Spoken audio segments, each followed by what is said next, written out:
So the question here is, consider the circuit given below. Assume diode is ideal. Initially capacitor charge is 0 and RC much greater than T full stop. One cycle of input is shown in figure. In a steady state, the maximum and minimum values of the output voltages are option A, V output max is equal to 5 volt and V output min is equal to minus 35 volt. Option B, V output max is equal to 45 volt and V output min is equal to 5 volt. Option C, V output max is equal to 0 volt and V output min is equal to minus 40 volt. Option D, V output max is equal to minus 5 volt and V output min is equal to minus 45 volt. So this is the input waveform given here and this is the clamper circuit. So now we will see their detailed solution. सो यहाँ पर जैसे कि ये clamper circuit का काम क्या होता है, तो यहाँ पर देखिए ये जो इनपुट है इसका अगर आप एवरेज वैल्यू निकालेंगे तो 0 आएगा. सो जब ये इनपुट हमारा क्लैम्पर सर्किट से पास होता है then this clamper circuit is introducing some DC values. वो कितना होगा वो आगे हम लोग देखेंगे. So this will introduce some DC values in their output waveform. तो यहाँ पर देखिए कि ये सर्किट काम कैसे करता है. तो जैसे कि हम लोग जानते हैं डायोड का ऑपरेशन से कि डायोड फॉरवर्ड बायस कब होगा, तो जब इसका एनोड साइड का वोल्टेज कैथोड साइड से ज़्यादा होगा तब होगा.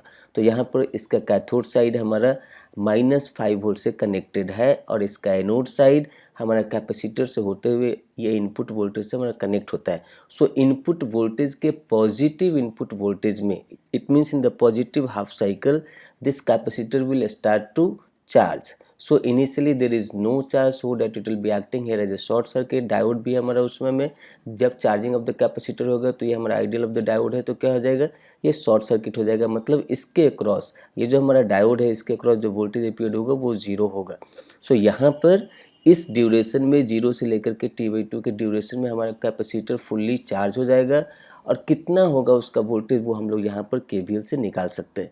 सो यहाँ पर जब आप लिखेंगे इसमें सो this is your VI and current is going in this direction so that the polarity of the capacitor will become here plus and this side it is minus और इसका हम लोग नाम दे रहे हैं VC and here there is 0 voltage drop across the diode और यहाँ पर ये बैटरी सोर्स दिया हुआ है. तो यहाँ पर इनपुट साइड में हम लोग जब KVL लिखेंगे तो क्या लिखेंगे, अगर दूसरे नोड से पकड़ते हैं तो यहाँ पर लिखेंगे हम लोग प्लस VI. फिर इसका कैपेसिटर का दूसरा नोड क्या है माइनस VC और फिर यहाँ पे डायोड के क्रॉस में वोल्टेज ड्रॉप क्या है कंडक्टिंग स्टेट में इट इज़ 0. उसके बाद फिर ये बैटरी सोर्स का दूसरा टर्मिनल क्या है, so this is here +5 volt is equal to 0. So यहाँ से कैपेसिटर वोल्टेज क्या मिल जाएगा हमको, capacitor voltage is equal to VI +5 volt. So during the charging time from 0 to T/2 this input voltage is maintained at 20 volt so that capacitor voltage will become 20 volt plus 5 volt so this is a 25 volt.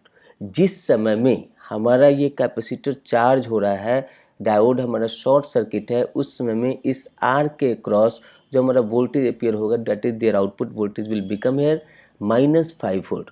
तो यहाँ पर output voltage में क्या मिलेगा हमको, this will be -5 volt.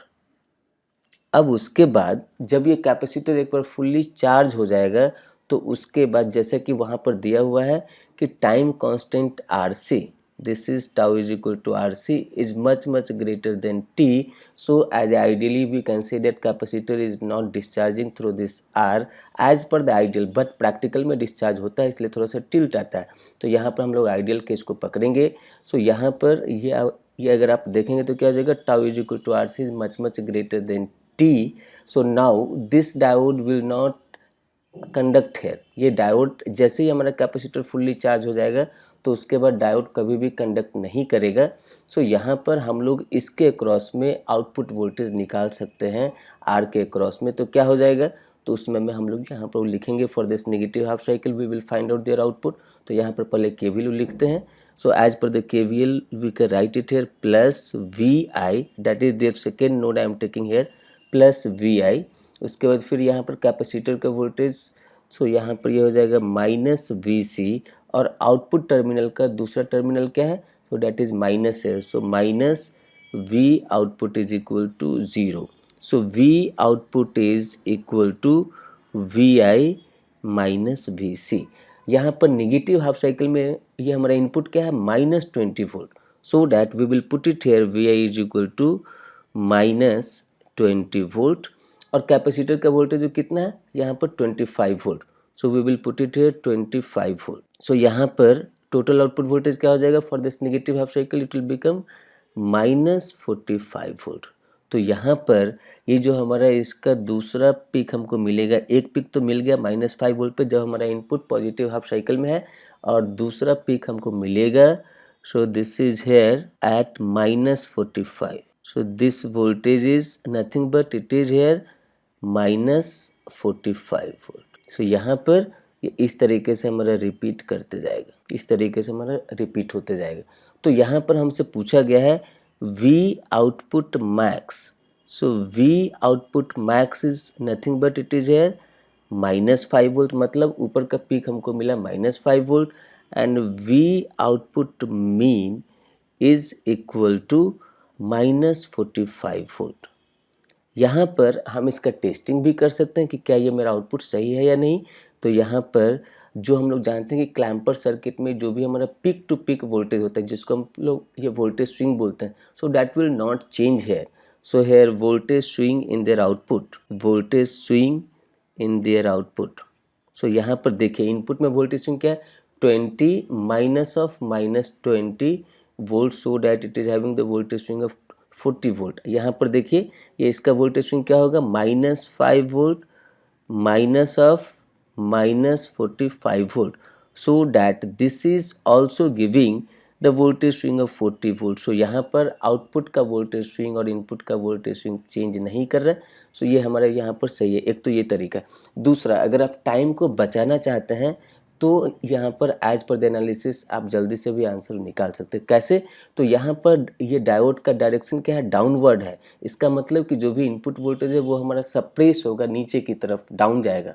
और वो कितने वोल्टेज से, तो जो कैपेसिटर का वोल्टेज हमारा नेट वोल्टेज आ रहा है उतने वोल्टेज से। सो यहाँ पर कैपेसिटर का वोल्टेज क्या है, 25 वोल्ट। तो हम लोग डायरेक्टली यहाँ पर निकाल सकते हैं V आउटपुट मैक्स, हम लोग निकाल सकते हैं कि V इनपुट का जो मैक्स है minus this VC, so VI minus VC। सो इसका V इनपुट का मैक्सिमम वोल्टेज क्या है, तो ये हमारा 20 वोल्ट, और VC कितना है 25 volt, so that it will come here -5 volt. तो यहाँ से एक पिक आपको मिल गया। उसके बाद यहाँ पर अगर दूसरा पिक को निकालना है, that is their lower peak, तो यहाँ पर V output mean, so V output mean हम लिख सकते हैं V output mean is equal to VI minus VC। So VI mean क्या है, तो VI मीन है हमारा -20 volt, so -20 volt -25 volt, so that this will become here -45 volt. तो बिना ये यहाँ पर KCL केवीएल लगाए हुए भी आप इसको निकाल सकते हैं। कैसे?